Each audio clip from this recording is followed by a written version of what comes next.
яг манай багийн хувьд бол яг ерөөдөө хамгаалалтын дээр алдсан. Тэгээ ерөөдөө ер нь манайхаар хамгаалтын алдааг алдаж чадахгүй байгаа. Тэгээ энэ олон дараалсан хожигдлууд бол ерөөсөө хамгаалалт гэж би харж байгаа. Тэгээд хамгаалтын дээр бас нэлээд сайн ажиллах хэрэгтэй болов гэж харж байгаа юм байна.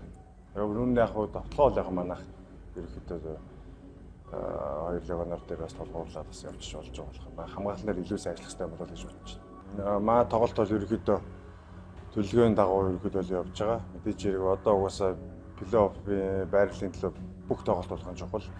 Тийм болохоор одоо дараагийн тоглолтын дээр хожил авахын төлөө хичээнэ гэж бодож байгаа. Тэгээ хамгийн бидний том алдаа бол түрүү хэлсэн хамгаалалт гэсэн. Хамгаалалтын дээр одоо дараагийн тоглолт хүртэл одоо дахин ажиллана да. Тэгээд хамгаалтыг маш сайн сайжруулж манай хожил авч чадах хаа гэж бодож байна. Манай багийн бүрэлдэхүүнүүд бол ерөөхдөө жоохон залуу бүрэлдэхүүн байгаа ялчгүй. Тэгээд энэ дээрээс одоо туршлага тогтож байгаа бах. Тэгээд дараагийн тоглолтын дээр илүү бас одоо туршлагажаад алдаанасаа суралцаад бас тэгээд явах болов гэж бас найдаж итгэж байна. Ямар ч юм ойрын зорилго гэвэл угаасаа л одоо манайх плей-оффын байрлалын төлөө тоглож байгаа. Тэгээд хамгийн сүүлийн байранд явж байгаа байраа 2 шатаар ахиулах хамгийн түрүүний зорилго байна. Тийм болохоор энэ зорилго болоо тоглолт болгон дээр л анхаарна. Тэгээд дараагийн тоглолтыг биш яг өмнөх тоглолт тэгээд тэрний дараагийн тоглолт тэгээд яг тухайн тоглолтынхаа өмнө бид нар зорилго авчлал явна гэж хичээж байгаа.